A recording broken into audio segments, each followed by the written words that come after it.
Hello and welcome to Thought for the Week with St Peter's Parish, Halliwell. My name's Steph. I'm in my final year of training for ordination and on placement with the parish. This week I want to think about a verse from Genesis chapter 1, from the end of that first story of creation. Verse 27 says this: So God created humankind in his image. In the image of God he created them, male and female he created them. As part of my training, I've been taught about different ways people have tried to understand what this means. Does it mean that our physical appearance is like God? What is it that separates humans from other animals? Is it our ability to reason or our ability to use language? It's interesting to consider how far we share these traits with our Creator. But what does that mean for those who do not have the same capacity?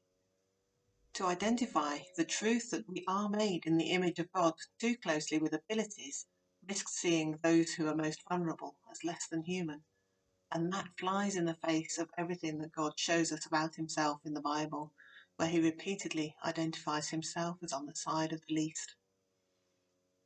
I want to tell you briefly two stories that might shed some light on this. They're both very personal stories, and in telling them I don't mean to judge anyone whose story is different. The first is my mum, who died earlier this year, having been diagnosed with dementia a few years ago. As time went by, she lost a lot of things that you might have said made her who she was: her sharp intellect, her interest in the wider world, her love of Scrabble and her ability to play it well, her memories. But what remained was undoubtedly still the same person, with the same mannerisms, the same love of nature, of birds and gardens, the same fierce independence. And there was one aspect of who Mum was in particular that was not diminished in her later years. If anything, it shone brighter.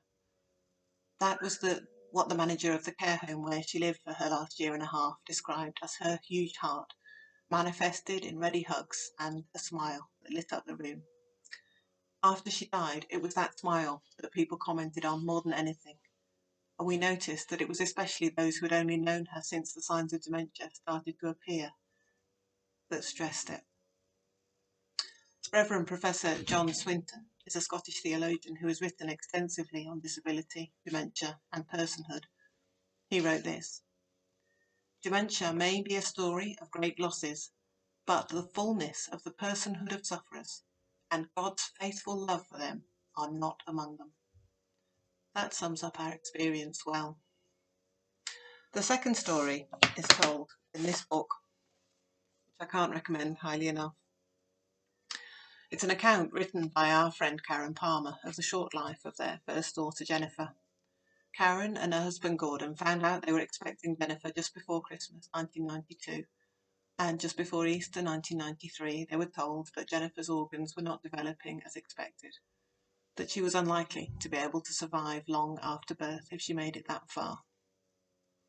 The book describes beautifully and heartbreakingly their journey through the rest of the pregnancy, Jennifer's birth and her death later the same day, and afterward.